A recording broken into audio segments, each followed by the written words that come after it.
우리의 삶 속에는 수많은 해결하기 어려운 문제들이 산재되어 있습니다. 개인적으로나 가정적으로나 사회적으로나 국가적으로나 또 세계적으로 우리의 삶 속으로 자연스럽게 스며드는 문제들을 넘쳐나며 그 문제가 발생하게 되는 그 요인들도 사람과 사람 사이에서의 관계, 물질, 건강 등 다양한 모습들로 나타납니다. 이 자리에 계신 여러분들께서도 분명 각자의 삶 속에서 가지고 계시는 다른 사람들에게는 말하지 못할 어려움과 고난들이 분명히 있으실 것이라고 생각합니다. 그렇다면 여러분들은 이러한 문제들을 해결하기 위하여 어떠한 일들을 해보셨나요? 그리고 그 문제들을 해결하기 위해서 어떠한 노력들을 해보셨나요? 사실 이러한 문제들은 우리의 능력과 힘만으로는 해결하기가 너무나도 어렵습니다. 아니, 조금 더 면밀하게 말하자면 우리의 힘과 능력으로는 도무지 해결할 수가 없는 것들입니다. 또한 만일 애초에 우리에게 있는 힘과 능력으로 해결이 될 문제라면 우리가 이렇게 매일같이 머리를 싸매고 그 문제로 인하여 고민하고 염려하고 있을 필요도 없을 것이겠죠. 그렇다면 우리는 어떻게 현재 나의 삶을 어지럽히고 있는 이 고통스러운 문제들을 해결할 수 있을까요? 미리 결론부터 말씀을 드리자면 우리는 우리를 창조하신 전능하신 하나님을 분명하게 알고 그분을 의지하고 바라볼 때야만이 우리의 삶의 문제가 바르게 해결되어질 수 있습니다. 오늘 본문에 나타나는 이스라엘 백성들에게도 한 가지의 어려움이 있었습니다. 그것은 바로 그들의 원수 중의 원수, 대적인 블레셋이 공격해 온다는 것이었습니다. 당시 이스라엘 백성들은 미스바, 곧 망보는 곳이라는 이름을 가진 장소에 모두 모여서 사무엘의 명령을 따라 그들이 섬기던 바알과 아스다롯을 제거하기로 마음먹고 그것을 실행하고 있었습니다. 종교개혁을 단행하고 있던 중인 것이죠. 지금 그들은 어떠한 공격에 대해서도 무방비한 상태였고 전쟁을 치를 만한 마음의 결단도 아무런 준비도 되어 있지 않았습니다. 그런데 참 불행히도 때마침 블레셋이 이스라엘을 공격하러 온다는 소문이 그들의 귀에 들려왔습니다. 아마 블레셋 사람들의 입장에서 생각해보면 이스라엘 백성들이 다 같이 한 곳에 모여있다는 이야기를 듣고 드디어 길고 긴 이스라엘과의 질긴 악연의 종지부를 찍을 기회라고 한 번에 몰살시킬 좋은 찬스라고 생각을 했을지도 모르겠습니다. 이스라엘 백성들은 블레셋이 쳐들어온다는 이야기를 듣고 두려워하기 시작하였고 신속하게 사무엘을 찾아가 다급한 목소리로 말했습니다. 우리가 함께 8절의 말씀을 함께 읽어보도록 할까요? 오늘 본문 말씀 8절입니다. 시작! 당신은 우리를 위하여 우리 하나님 여호와께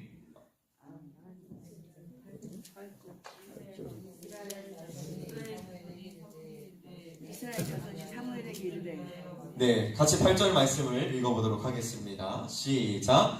이스라엘 자손이 사무엘에게 이르되 당신은 우리를 위하여 우리 하나님 여호와께 쉬지 말고 부르짖어 우리를 블레셋 사람들의 손에서 구원하시게 하소서 하니. 당신은 우리를 위하여 우리 하나님 여호와께 쉬지 말고 부르짖어 우리를 블레셋 사람들의 손에서 건져달라 이렇게 부르짖었습니다. 이러한 백성들의 간절한 외침을 들은 사무엘은 어린 양 하나를 가져다가 온전한 번제를 여호와께 드리고 부르짖기 시작했습니다. 그리고 시간이 얼마 지나지 않았을 때에 그들에게 아주 놀라운 일이 일어났죠. 어떠한 일이 일어났습니까? 하나님께서 사무엘의 부르짖음을 들으시고 블레셋 군대의 우레를 발하여 그들을 어지럽게 하셔서 이스라엘이 승리하게 하신 것입니다. 여러분, 이스라엘에게 있어서 블레셋은 아주 커다란 문제덩어리였습니다. 최근에 있었던 두 번의 전쟁에서 두 번 다 처절하게 패배할 만큼 이스라엘의 힘만으로는 도무지 이길 수 없는 대적이었고 높은 담과 같은 존재였습니다. 하지만 아주 놀랍게도 블레셋은 전투를 치를 아무런 준비도 되어 있지 않았던 이스라엘 백성들에게 오히려 대패하고 말았습니다. 어떻게 이스라엘이 이길 수 있었을까요? 이스라엘에게 큰 능력이 있어서였습니까? 아니면 어떤 수완이 좋아서였습니까? 아니면 그들에게 위대한 장수가 있어서였습니까? 아니요. 이스라엘은 이 모든 것들을 다 소유하고 있지 못했습니다. 그렇다면 이스라엘은 어떻게 이길 수 있었습니까? 하나님께서 그들을 도우셨기에 이길 수 있었다는 것입니다. 여러분, 이와 마찬가지로 우리의 삶 속에 어려움이 찾아왔을 때에 우리는 하나님을 찾고 바라볼 수 있어야만 합니다. 그렇다면 우리를 구원하시고 우리의 문제를 해결해 주실 수 있는 충분한 능력이 많으신 그 하나님은 어떠한 분이실까요? 그분에 대해서 오늘 우리가 조금 더 자세하게 나누어 보기를 원합니다. 먼저 하나님께서는 자신을 향하여 부르짖는 자들을 외면치 않으시는 사랑의 하나님이심을 우리는 반드시 기억해야만 합니다. 사무엘상 앞에 있는 사사기를 보게 되면 이스라엘 백성들의 행동 속에 나타나는 독특한 패턴들을 보게 됩니다.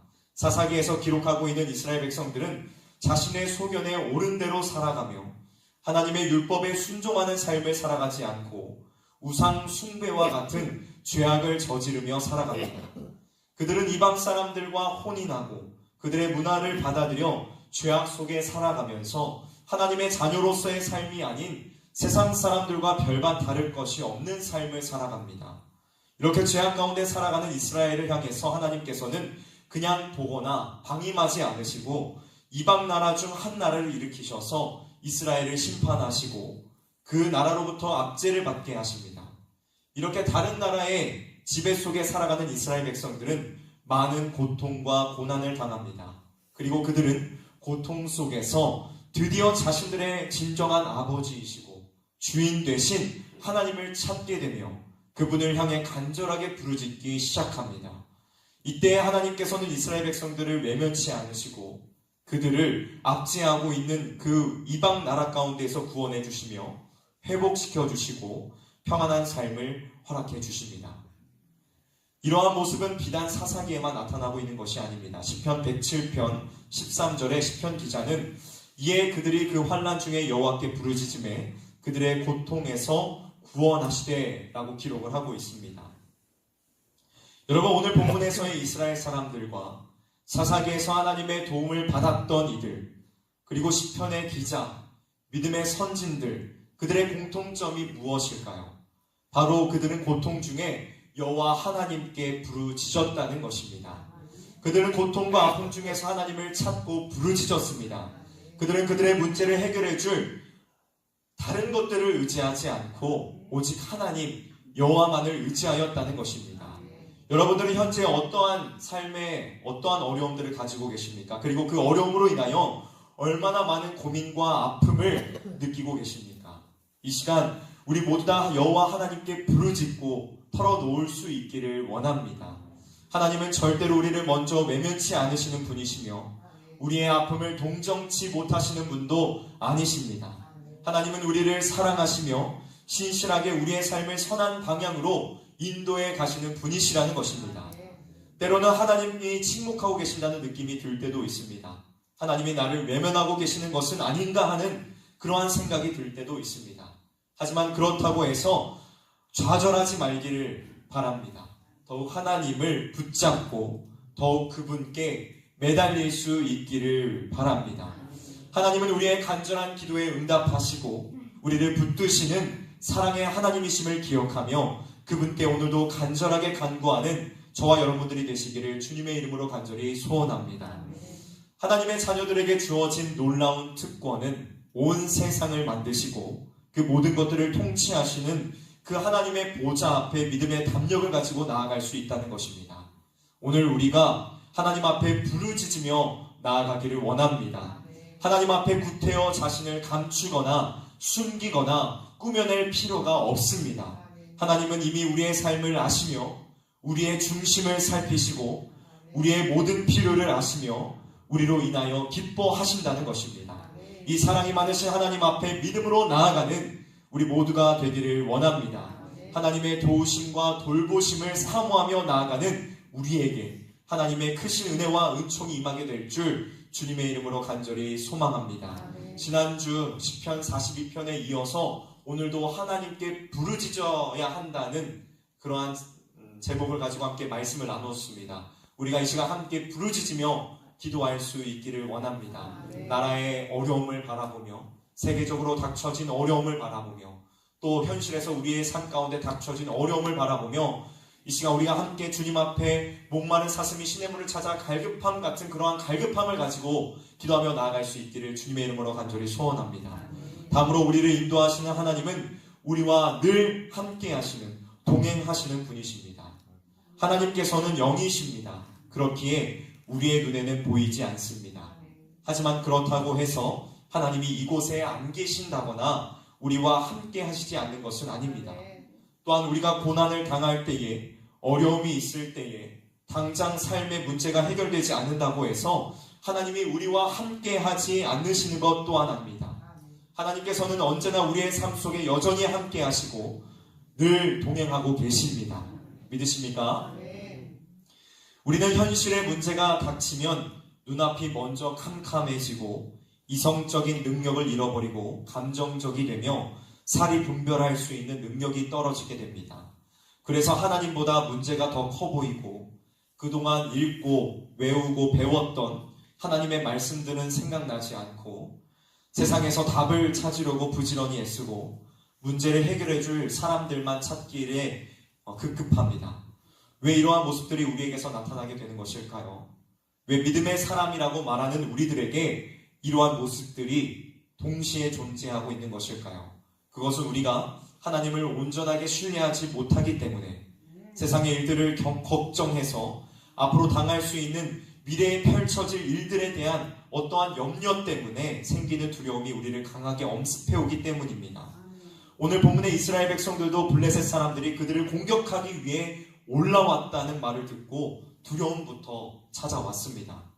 그들은 그들과 함께 하시는 전능하신 하나님을 바라보지 못했고 눈앞에 보이는 적들의 군대를 보면서 두려워하였다는 것입니다.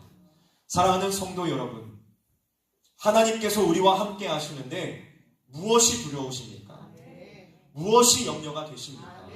어떠한 삶의 문제도 우리 하나님보다 클 수는 없습니다. 우리는 세상의 그 어떠한 문제보다 우리와 함께 하시는 그 하나님을 바라볼 수 있어야 합니다.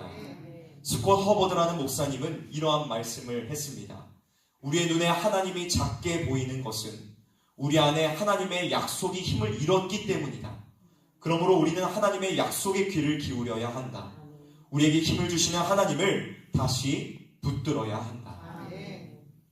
사랑하는 성도 여러분, 우리는 우리의 눈앞에 보이는 당장 현실에 보이는 그 문제보다 우리의 믿음의 선진들이 동행하시는 그 하나님만을 바라보며 담대하게 삶을 살았던 것처럼 우리 또한 그들과 같은 믿음의 능력을 가지고 현실의 삶을 뛰어넘어 답이 없는 삶 가운데 답이 되시는 그 하나님을 바라보며 나아갈 수 있는 저와 여러분들이 되시기를 주님의 이름으로 간절히 소원하고 원합니다.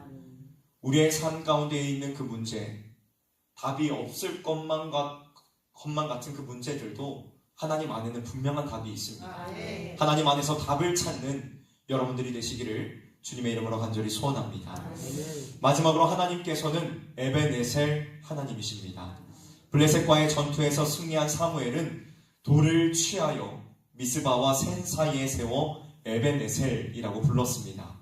이 에벤에셀이라는 이름은 도움의 돌이라는 뜻으로 성경에서는 여호와께서 여기까지 우리를 도우셨다라는 뜻으로 해석을 하고 있습니다. 그렇습니다, 여러분. 하나님께서는 여기까지 그리고 지금까지 우리를 인도해 주셨습니다. 우리의 과거의 삶들을 한번 되돌아보십시오. 우리는 지금까지 인생의 길들을 걸어오면서 숱하고 숱한 어려움과 많은 고난과 고통의 순간들을 겪어왔습니다. 그런 시련과 고통, 고난, 어려움들이 있었음에도 불구하고 지금 내가 이곳에 서 있을 수 있는 이유가 무엇입니까? 바로 하나님께서 지금까지 여기까지 도우셨기 때문이 아닙니까? 마찬가지입니다.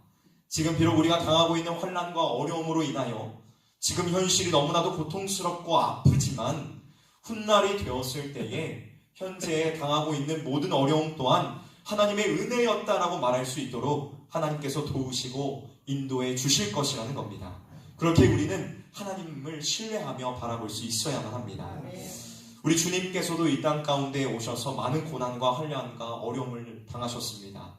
오죽하셨으면 마가복음 14장 34절에 내 마음이 심히 고민하여 죽게 되었으니 라고 말씀하시기까지 하셨을까요?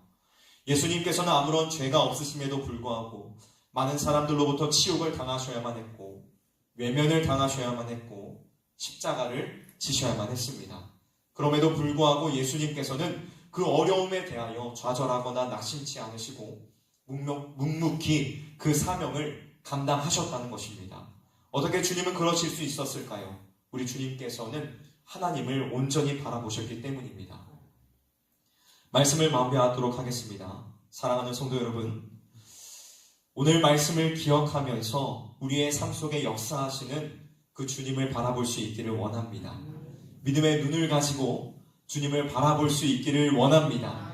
오늘 말씀 이전에 나오는 이스라엘 백성들과 같이 하나님을 필요로 채우기 위한 존재로 보면서 간절히 찾는 것이 아니라 우리와 늘 임마누엘 하시며 함께 하시며 동행하시는 그 하나님, 우리가 고통 가운데 부르짖을 때에 신실하게 응답하시는, 그리고 언제나 여기까지 인도해 주시는 그 하나님을 바라보며 우리의 삶에 닥쳐진 어려움들을 믿음으로 이겨내고 낙심하거나 좌절하지 않고 승리하는 저와 여러분들이 모두 되시기를 주님의 이름으로 간절히 소원합니다.